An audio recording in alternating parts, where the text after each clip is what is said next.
Olá, bom dia, bom dia. Feliz domingo para todos. Aqui é o professor Nelson, o pastor Nelson. Eu quero trazer uma palavra de meditação e falar sobre os principais desafios para a igreja hoje. Vamos ler aqui em Mateus, no capítulo 16, na Bíblia. Eu estou usando a Bíblia de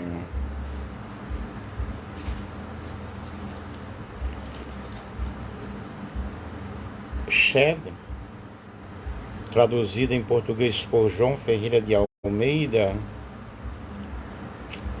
revista e atualizada. Mateus capítulo 16, versículo 18 e 19. Também eu te digo que tu és Pedro, e sobre esta pedra edificarei a minha igreja, e as portas do inferno não prevalecerão contra ela. Dar-te-ei as chaves do reino dos céus. O que ligares na terra terá sido ligado nos céus, e o que desligares na terra terá sido desligado nos céus. Senhor meu Deus, louvado seja o teu grande nome. Nós te exaltamos, te glorificamos, te rendemos graças nesta manhã. Que a tua bênção, Senhor, esteja sobre nós, sobre as nossas vidas, sobre os nossos corações, de uma forma toda especial. Nós glorificamos o teu nome, exaltamos o teu nome por este dia, por esta manhã, que o Senhor possa nos ajudar e nos abençoar. Em nome de Jesus. Amém. É muito interessante nós meditarmos na palavra de Deus. E quando nós meditamos na palavra do Senhor, nós vamos compreender o sentido da Bíblia, aquilo que Deus fala para nós através da sua palavra. É muito interessante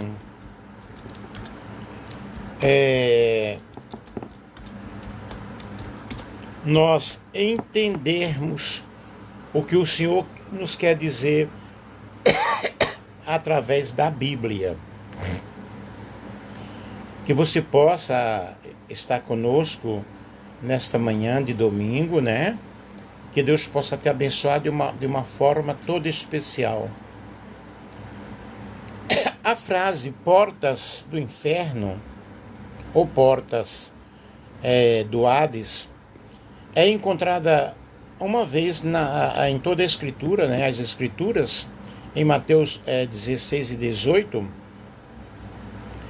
e nós vemos nesta passagem que Jesus está referindo-se à construção da sua igreja, quando ele diz: também eu te digo, tu és Pedro, e sobre esta pedra eu edificarei a minha igreja, e as portas do inferno não prevalecerão contra ela. Mateus capítulo 16, o versículo 18. E naquela ocasião, Jesus ainda não havia estabelecido a igreja, a sua igreja, né? Como de fato realmente ela é. E esta é a primeira instância da palavra igreja no Novo Testamento, e a palavra igreja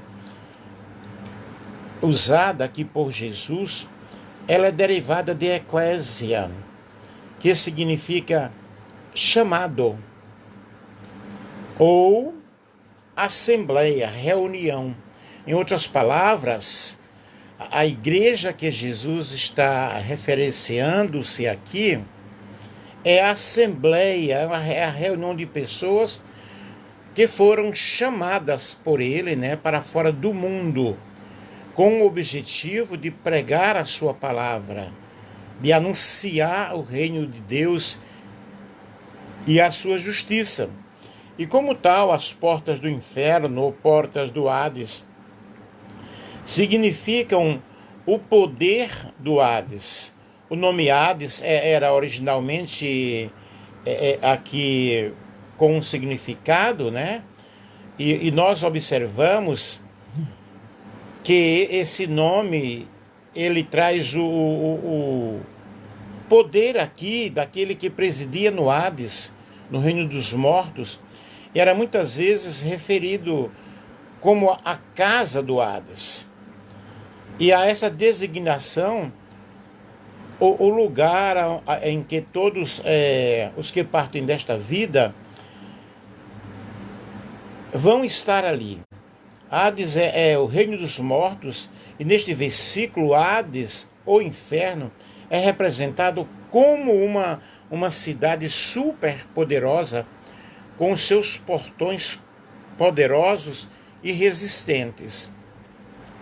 E Jesus se refere aqui à sua morte, embora seria crucificado, né, sepultado, ele ressuscitaria dos mortos e edificaria a sua igreja. Jesus aqui está enfatizando o fato de que os poderes da morte, de que os poderes do inferno jamais poderiam detê-lo.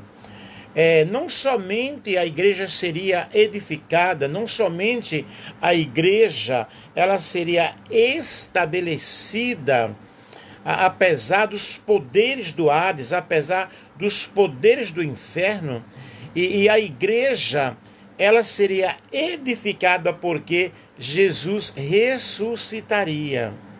E toda a autoridade foi dada ao Senhor Jesus, né? A Bíblia diz em Mateus capítulo 28, dos versículos 18 ao 20, toda a autoridade me foi dada no céu e na terra. Portanto, ide e fazer discípulos de todas as nações, batizando-as em nome do Pai, do Filho e do Espírito Santo, ensinando-os a guardar todas as coisas. E eis que eu estou convosco todos os dias até a consumação dos séculos. Aqui nós vemos o objetivo da igreja, a missão da igreja, que era justamente de sair, ensinar, fazer discípulos, batizando as pessoas e orientando-as a continuar a missão de Jesus Cristo. E na realidade, a igreja foi edificada através de Jesus, que é o construtor da igreja, o edificador da igreja. Sabemos que muitas lutas, muitas batalhas aconteceram para que a igreja ela não progredisse, para que a igreja ela não fosse realmente edificada. Porém, a igreja foi edificada através de Cristo, através de Jesus. Seguindo o fundamento dos apóstolos, nós observamos muito bem a missão da igreja. E essa igreja, que somos nós, a igreja que eu estou referindo-me, não é a igreja construída de tijolos, ou não é a placa de uma denominação. As denominações elas surgiram a partir de Lutero, e Lutero ele fez uma grande reforma na igreja e foram surgindo muitos grupos religiosos. Mas pertencem à igreja todas as pessoas de todas as nações, de todas as raças, de todas as tribos, conforme João ele viu no Apocalipse. Que aqueles que lavaram as suas vestiduras no sangue do Cordeiro. Logo, eu não estou falando aqui de um credo denominacional, estou falando aqui de algo muito mais além destas coisas. Porque a igreja é cada indivíduo, cada pessoa. E evidentemente congrega em algum círculo religioso, em alguma denominação. Porém, na realidade, a igreja somos nós.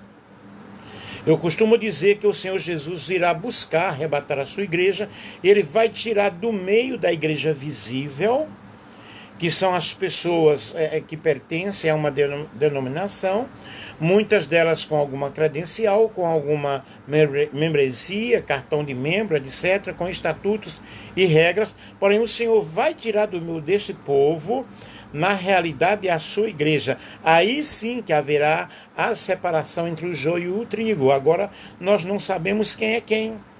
Não adianta você dizer, olha, eu sou o melhor, eu sigo o melhor, a minha igreja é a melhor, porque quem conhece as pessoas é o Senhor. Quem conhece as pessoas é Deus. E a igreja, ela tem muitos desafios. Os principais desafios para a igreja na época atual Lars Dyer, que é secretário-geral da Sociedade Missionária Norueguesa, ele previu que até 1990 toda a raça humana já teria sido conquistada para a fé cristã.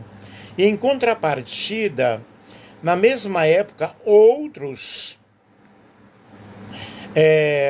imbuídos de uma fé quase cega no avanço da ciência e da tecnologia, criam que era apenas questão de tempo para que o ser humano deixasse de lado todo e qualquer tipo de crença religiosa. Eu estou aqui pegando essa fala aqui do site servodecristo.org.br, falando sobre os principais desafios da igreja. Mas nós podemos dizer, queridos, que ambos os pontos aí de vista, estavam totalmente equivocados. E a pesquisa, o cenário religioso mundial, que foi realizada pelo Centro de Pesquisas e Rio Forum, e publicados em dezembro de 2012, mostra isso de uma forma muito clara, que além da computação mundial não ter se tornado realmente cristã, o ser humano continua buscando na religião resposta para as suas ansiedades, para os seus anseios, para as suas perguntas. A palavra religião, que ela vem do latim, significa religare, é uma ligação do homem com Deus. Só que na realidade, no meu ponto de vista, muitas vezes essa palavra tem sido distorcida, porque a religião ela tem trazido assim até muita confusão, muita guerra, muita destruição. O que salva não é a religião, o que salva não são as regras. E Jesus, em Mateus capítulo 23, até ele chamou de hipócritas as pessoas que seguiam essas determinadas regras, ou que queriam estabelecer para as pessoas fardos tão pesados que eles não podiam, eles mesmos não poderiam cumprir, não poderiam carregar. E Jesus mostrava-lhes um caminho sobreexcelente, que era o próprio Cristo. Eu sou o caminho, a verdade e a vida. E venham a mim, vocês que estão cansados, que estão oprimidos, que estão chateados, que estão carregados de tantas emoções negativas, que eu quero dar algo mais leve para vocês.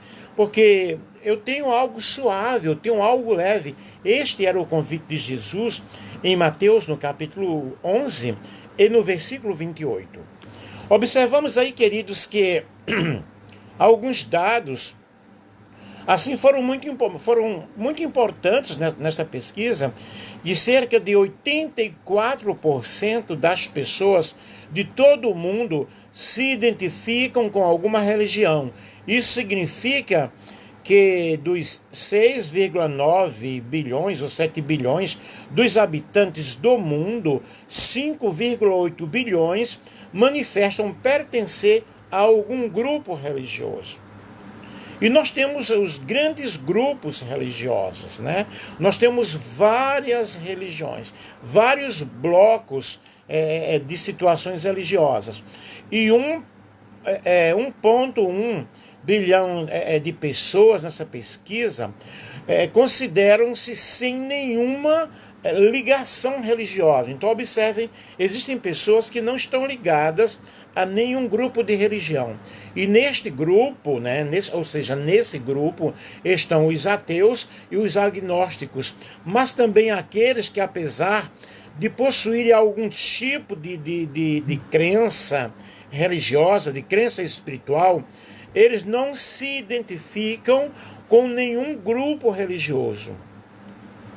Dos que pertencem a esse grupo, 700 milhões estão no país chinês, estão na China.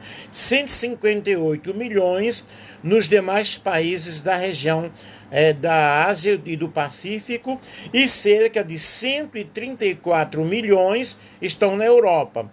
O Brasil está entre os 10 países com o maior número de pessoas sem filiação religiosa.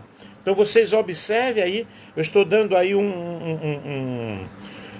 mais ou menos os números, né, de uma pesquisa que foi realizada. E no cristianismo, nós vemos aí todas as vertentes do cristianismo, continua sendo a religião com o maior número de pessoas que seguem a rama do cristianismo, com 2,2 bilhões de pessoas e 31% da população mundial, e seguido pelo islamismo, que é 1,6 bilhão de pessoas, representando 23%. Nós temos o hinduísmo, que é 1 bilhão de pessoas, 15%. O budismo, quase 500 milhões de pessoas, 7% da população mundial. Temos as religiões tradicionais, 400 milhões, 6%. Outras religiões, como o shintoísmo, zoroatrismo, taoísmo e outros grupos, 58 milhões. Pouco menos de 1%, e nós temos o judaísmo, 14 milhões, o que representa 2%. Então vejam bem, pessoal, que são vários os grupos religiosos, são várias as religiões. Os cristãos são os que estão em melhor distribuição nas diferentes regiões do mundo. O cristianismo, ele está presente em todas as camadas sociais. E nós temos, na Europa, por exemplo, nós temos os muçulmanos, né, com 43 milhões de muçulmanos, já que a quarta maior maior região do mundo em número de seguidores que seguem o islamismo, que seguem a Maomé. Vejam que o cristianismo ele é um grupo muito forte. E diante dessa pesquisa, dessa fala que eu passei aí para vocês, a fé cristã é eminentemente missionária.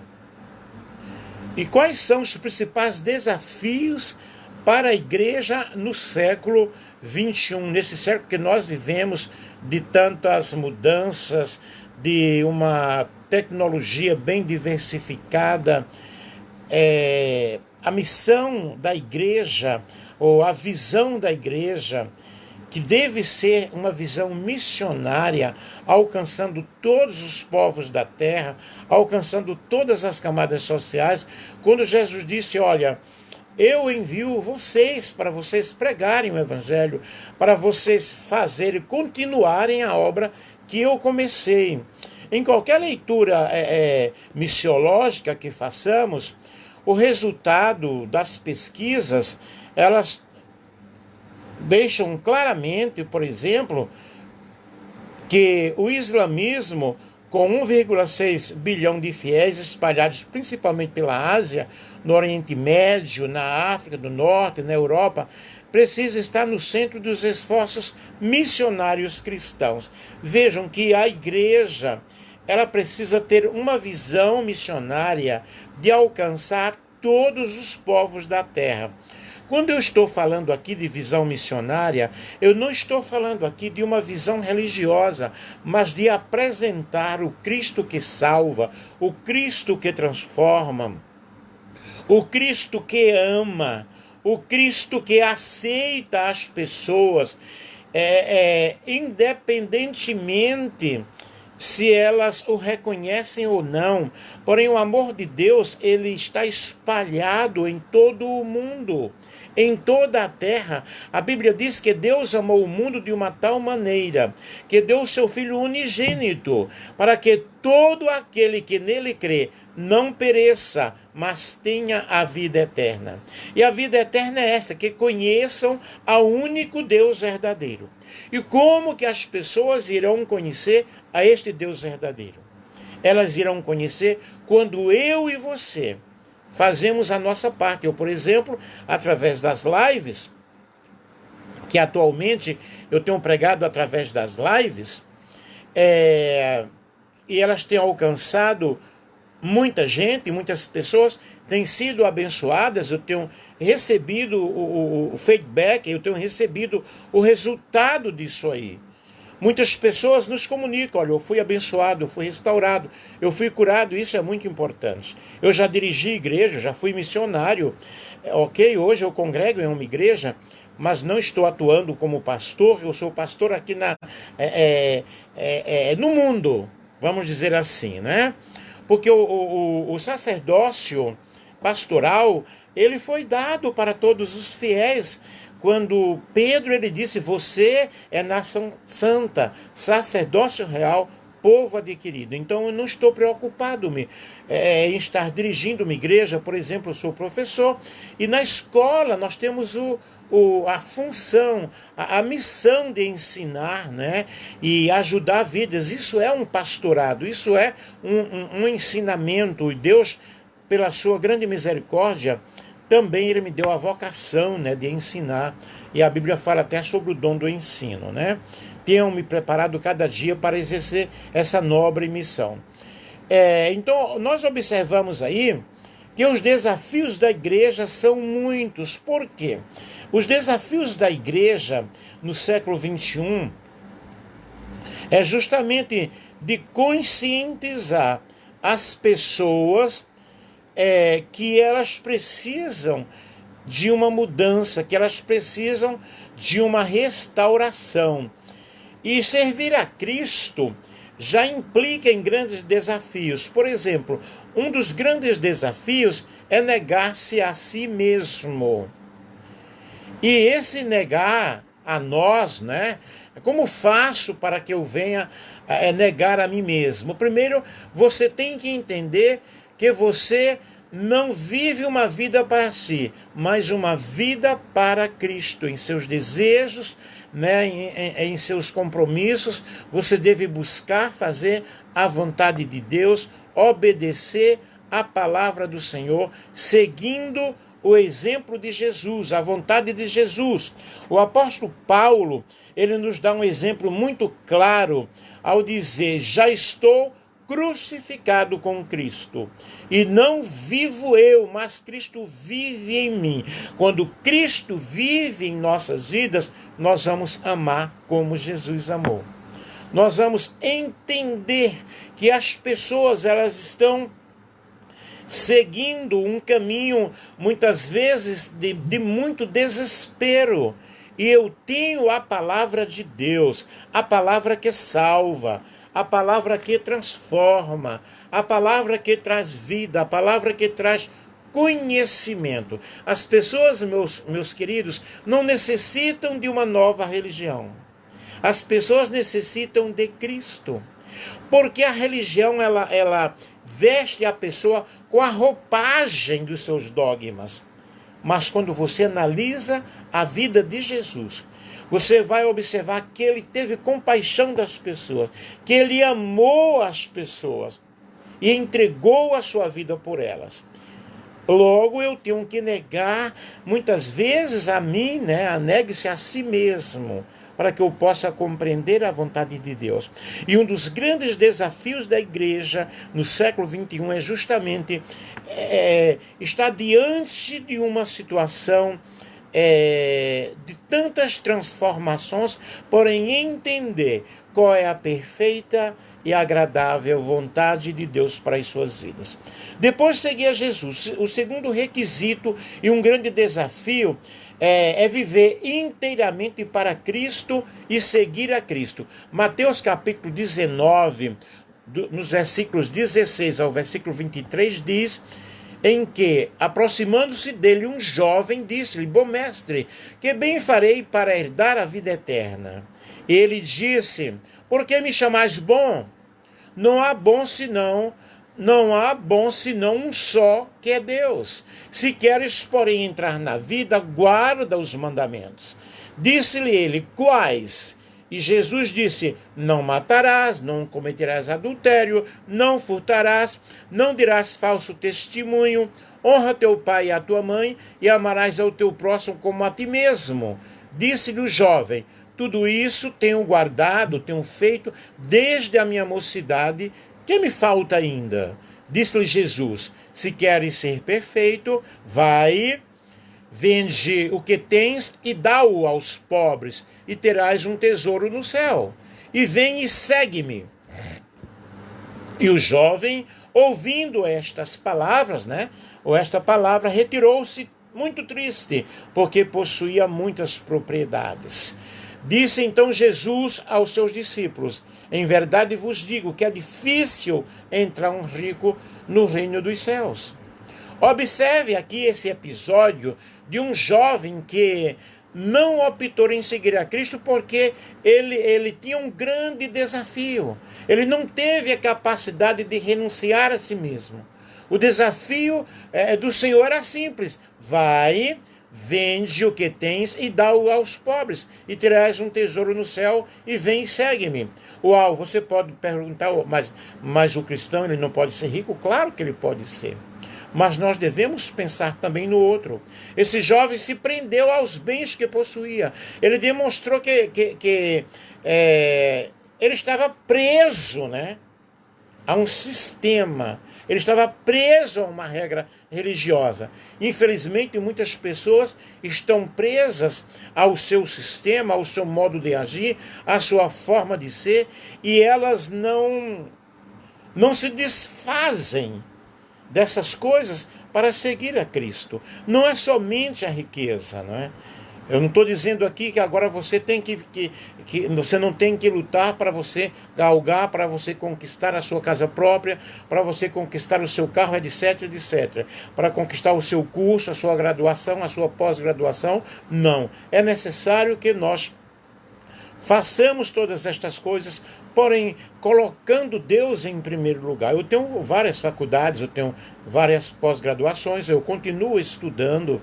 eu continuo me especializando, mas eu compreendo, eu entendo, eu estou com 66 anos e eu compreendo que tudo o que tem acontecido comigo é porque Deus tem me ajudado, tem me agraciado, e eu não devo colocar isto em primeiro plano, em primeiro lugar, mas eu devo seguir ao Senhor, eu devo amar ao Senhor, compreender que vivo diante de tantos desafios, mas que as pessoas necessitam da nossa ajuda, da nossa palavra, da nossa oração.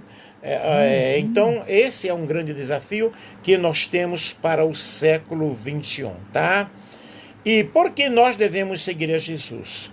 Porque Jesus nos amou primeiro. Você sabe o que é o amor? O verdadeiro amor, na realidade, é uma entrega.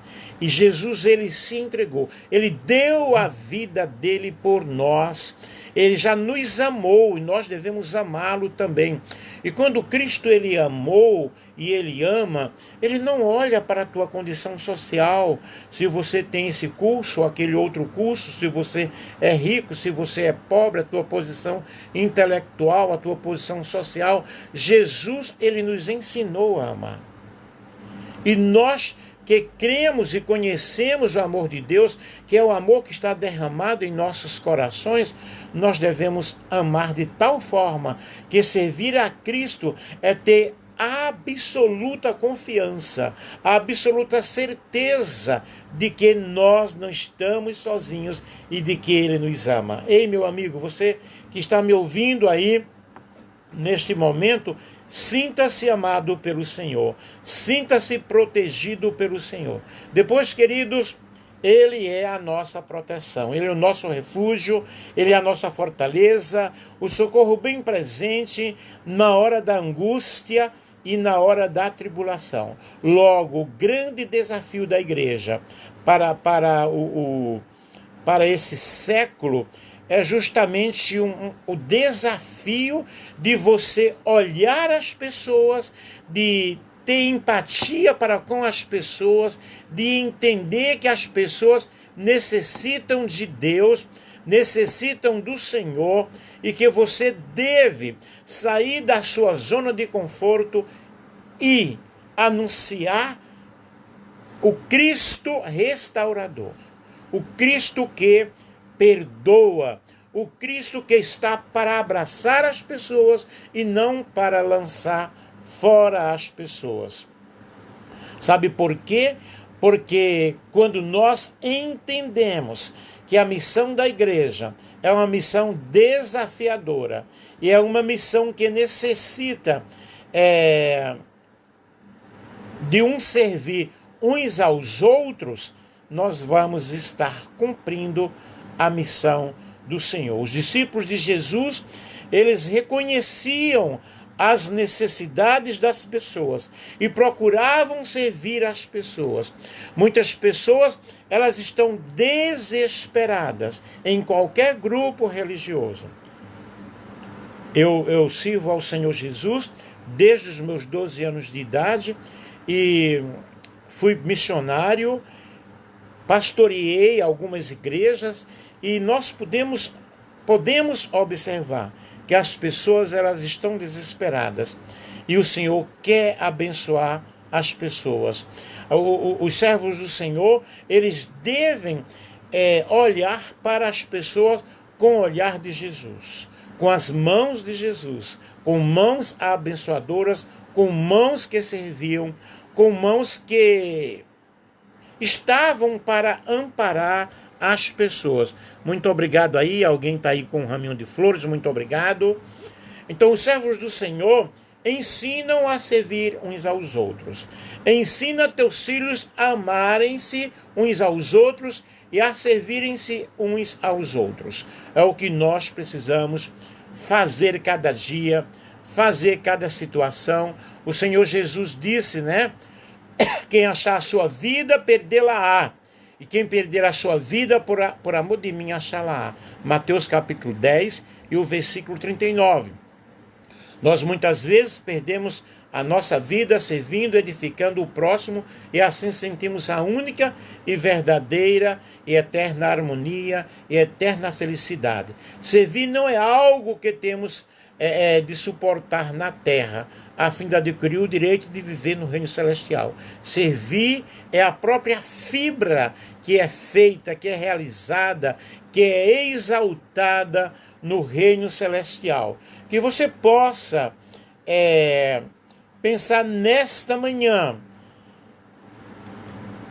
no grande desafio que nós temos a enfrentar para servir ao Senhor no momento de hoje, no momento atual, e nós temos que compreender que muitos problemas poderão ser solucionados quando eu saio da minha zona de conforto e quando eu não olho para as pessoas com um olhar legalista, mas quando eu olho para as pessoas com um olhar promissor, com um olhar multiplicador, com um olhar que soma e não divide.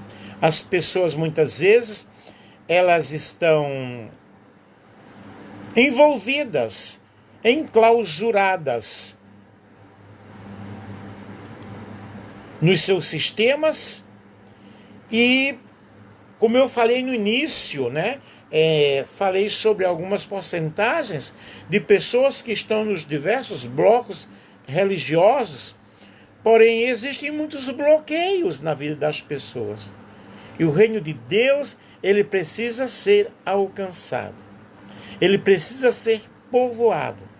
E eu preciso compreender que o Senhor Jesus Cristo, Ele está dizendo para nós nesta manhã, está dizendo para você nesta manhã, para servi-lo, para adorá-lo, para compreender que o reino de Deus não se faz assim com essas situações de regras complicadas que não possam levar uma pessoa a entender o Evangelho. É preciso que nós tenhamos a visão de mudar estruturas, onde o povo venha ao encontro da igreja e ir ao encontro das pessoas afastadas, dos marginalizados, e ser uma presença viva no meio da sociedade. No meio de uma sociedade que perdeu o incentivo para a vida. Nós observamos que muitos suicídios têm acontecido na época atual. E nós precisamos nós precisamos tocar o coração das pessoas, mas tocar com amor, tocar com compaixão. A Bíblia fala da parábola do bom samaritano, né? Que é o levita, o sacerdote, o doutor da lei. Estavam passando ali por aquele caminho, havia um moribundo lá em Jericó, naquelas estradas ali, e alguém estava caído ali, caiu nas mãos dos salteadores. E passaram os religiosos da época e não atenderam aquela pessoa. Mas veio o samaritano, o bom samaritano. E os samaritanos eram pessoas mistas, pessoas que para os judeus não podia haver nem sequer comunicação. Mas foi justamente o samaritano que atendeu aquele judeu que estava caído, aquele judeu enfermo, aquele judeu que estava ali naquela sociedade, naquele caminho, né? Então, observem como Jesus ele nos ensinou. E nós temos muitos desafios. Precisamos traçar um plano. Nós precisamos lidar com os desafios e planejarmos situações. Deixar que o amor de Deus que está em nossos corações chegue até nós. Se nós temos o amor de Deus derramado em nossos corações, nós vamos compreender como solucionar esses desafios. Nós precisamos usar metodologias bem diferenciadas. Nós precisamos diferenciar fatos de opiniões, ok? O fato, na realidade, é que o homem está jogado em situações de muita complexidade. E eu, através de uma palavra amiga, de um abraço, de uma ajuda, não olhando placas denominacionais, porque um grande desafio que nós temos são as placas de igreja, que são separatistas. Infelizmente, é o que eu posso dizer. São separatistas. Cada um no seu grupo. Cada um oferecendo o seu peixe. E nós temos hoje o grande desafio da época atual, na minha opinião, é a mercadologia da fé. Muitos estão tentando vender as bênçãos. E as bênçãos de Deus, elas não são vendidas. As bênçãos de Deus alcançam aqueles que seguem ao Senhor. Conforme nos fala o livro de Deuteronômio, que estas bênçãos te alcançarão. Mas muitos estão oferecendo até objetos e trocando a bênção por situação econômica. Não funciona assim. Não é assim o reino de Deus. Eu estou falando com conhecimento de causa e você sabe do que eu estou falando. Nós precisamos envolver as pessoas em um processo espiritual de transformação e de mudança. Não exigindo delas o dinheiro, mas mostrando para elas que elas podem servir a Deus livremente, conforme eu falei aqui no início. E eu vou ler Mateus capítulo 11 e o versículo... Vamos ler aqui, quando nos fala que Jesus ele convidou as pessoas, tá? Mateus capítulo 11, versículo 27 e 28. Vamos ver aqui. 28. Vinde a mim todos os que estáis cansados e sobrecarregados, eu vos aliviarei. Versículo 29. Tomai sobre vós o meu jugo e aprendei de mim, porque sou manso e humilde de coração, e achareis descanso para a vossa alma, porque o meu jugo é suave e o meu fardo é leve. Este é o convite de Jesus.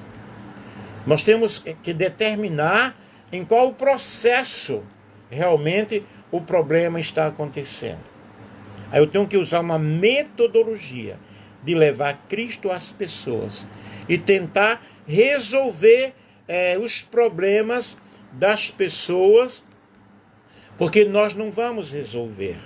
Nós vamos mostrar para elas o caminho. E o verdadeiro caminho é justamente Cristo, é justamente o Senhor.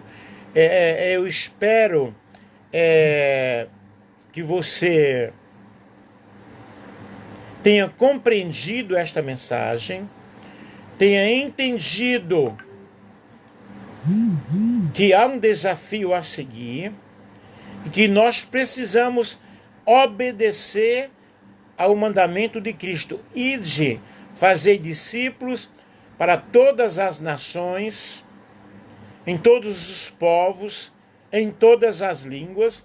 A igreja de Cristo, ela vai vencer. No início nós lemos aí que as portas do inferno não prevaleceriam contra a igreja do Senhor. E a igreja de Cristo está no mundo, mas não pertence a esse sistema mundial. Jesus, na sua oração sacerdotal, ele disse: não são do mundo, como eu do mundo não sou. João capítulo 17 e o versículo 16. Infelizmente, muitas pessoas, elas estão envolvidas aí no sistema, elas não descem do seu patamar para viverem uma vida de santidade, uma vida de obediência ao Senhor. Mas é esse desafio, a igreja tem que lutar, a igreja tem que andar na contramão do mundo. Não pode estar em comunhão com o mundo, porque a igreja é luz, precisa testemunhar, precisa ter a sua identidade cristocêntrica, a identidade de Cristo na igreja. Pérgamo era uma igreja casada com o mundo. Isso nos fala o livro de Apocalipse.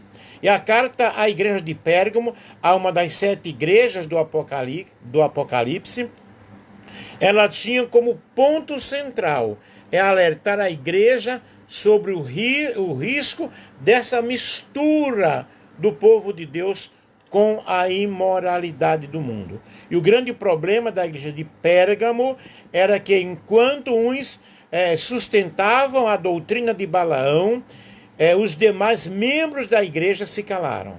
E a infidelidade achou guarida dentro daquela igreja. E havia então uma adesão aí, uma conformidade. E a igreja tornou-se realmente infiel. Nós vivemos no momento em que a igreja ela tem seguido outros caminhos, Rodrigo, bom dia, seguido outras situações, e tem acontecido esse casamento da igreja com o mundo. A doutrina de Balaão, a história de Balaão no Antigo Testamento, em Números, no capítulo 25, do versículo 1 ao versículo 5, nós encontramos aí uma história sobre os israelitas que foram seduzidos a manterem relações ilícitas com mulheres moabitas e adoraram a divindade pagã Baal-Peor. E quando seguimos aí essa história, chegamos a Números capítulo 31, versículo 16, e nós encontramos que esta mistura estava totalmente acontecendo, era super maléfica, né? Algo muito influenciado por Balaão. A doutrina de Balaão, na igreja de Pérgamo, significa a mistura entre o santo e o profano. E na realidade isso tem acontecido na época atual. e as estratégias de Satanás, na realidade, é que aconteça essa mistura do santo com o profano. As pessoas hoje, elas não sabem distinguir aquilo que é de Deus e aquilo que não é de Deus. E servem a Deus de qualquer forma, de qualquer maneira. E a essência do Evangelho, na realidade, é muito simples. É amar as pessoas, ajudar as pessoas, tirar as pessoas do poder do abismo, do poder de Satanás e lançá-las no reino de Deus, amando as pessoas, não fazendo separação, não fazendo acepção de pessoas. Eu sempre bato nessa tecla: Deus não faz acepção de pessoas. E eu e você não temos o direito de julgar a ninguém. A balança da justiça e o justo juiz é Deus, não é eu e nem você. E a igreja do Senhor necessita compreender isso. A igreja tem que entender que ela precisa ser um tribunal de amor e não um tribunal de julgamento.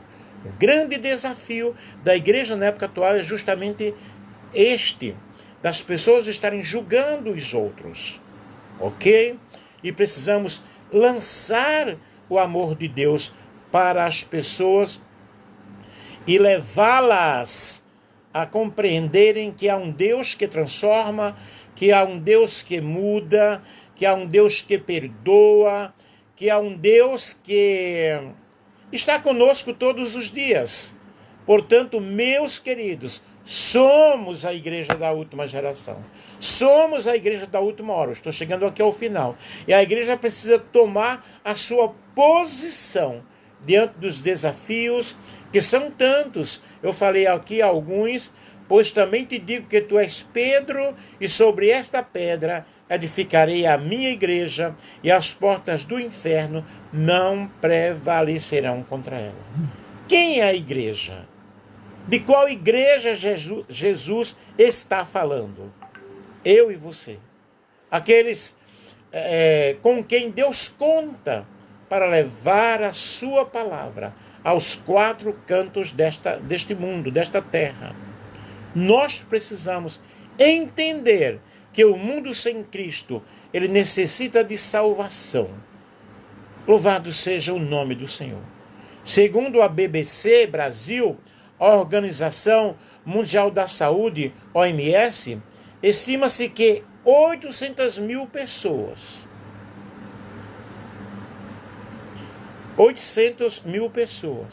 se suicidam por ano em toda a Terra, em todo o planeta, a cada 40 segundos. Essa é a maior causa da morte das pessoas entre 15 e 29 anos, enquanto que pessoas com idade de 60 anos apresentam grandes probabilidades ao suicídio. Esses todos é uma situação muito grande que nos preocupa. Porque a vida, ela é para ser vivida. A vida é para ser encarada como Deus planejou. E nós precisamos de falar do amor de Deus para as pessoas que não têm esperança. Esse é um dos nossos grandes desafios como igreja. A palavra da esperança, a palavra da transformação, a palavra do poder. E muitos estão correndo de um lado para o outro, sem direção. Nós vemos as situações, as calamidades acontecendo, o medo pós-pandemia, as consequências da pandemia, o grande número de suicídio aumentando cada dia, cada momento. E nós precisamos entender, gente, que temos que olhar para Jesus, o autor e o consumador da fé. Concluindo, tomai toda a armadura de Deus, para que possais resistir no dia mau, e havendo feito tudo, ficar firmes. Estai, pois, firmes, tendo cingido os vossos lombos com a verdade, e vestida a couraça da justiça, calçados os pés na preparação do evangelho, e, sobretudo, tomando o escudo da fé, com o qual podereis apagar todos os dardos inflamados do maligno. Tomai também o capacete da salvação e a espada do Espírito, que é a palavra de Deus. Orando em todo o tempo, com toda oração e súplica no Espírito, e vigiando nisto, com toda a perseverança e súplica por todos os santos. E por mim, para que me seja dada no abrir da minha boca a palavra com confiança, para fazer notório o mistério do Evangelho. Efésios capítulo 6, versículo 13 ao versículo 19. Então, queridos, muitos são os desafios que nós temos aí, e nós precisamos mostrar para as pessoas que há um Deus que traz solução, que há um Deus que traz esperança. E nós precisamos voltar à prática da igreja primitiva, com singeleza, com alegria no coração, estavam juntos na comunhão, no partir do pão, crescendo no conhecimento e na unção do Espírito Santo.